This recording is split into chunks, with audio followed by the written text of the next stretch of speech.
Азыр бизди салык кызматынын Facebook баракчасынан жана YouTube каналынан көрүп жатасыздар.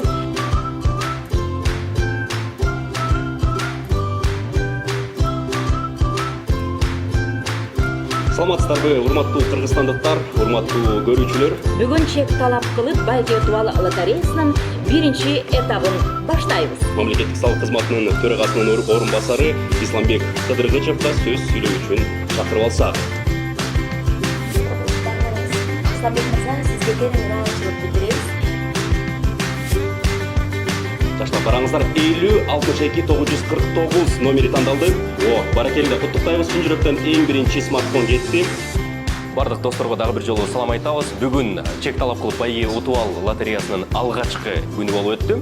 Бүгүн 234 бактылуу катышуучуга белегибизди тапшырды. Ооба, элестетиңиздер, iPhone 14 утуп алышты.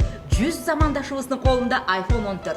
Буюрса эртең күзүгүнүн 30-уна чейин күн сайын биз ошончо iPhone'дорду ойнотобуз. Жалпы эсебинен 1170 белек бар экен, эске салып кетели.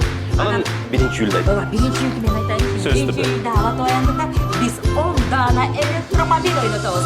Андыктан Алатоо аянына келиңиздер. Ага кошумча 3 жолдомо бар экен айта кетейин.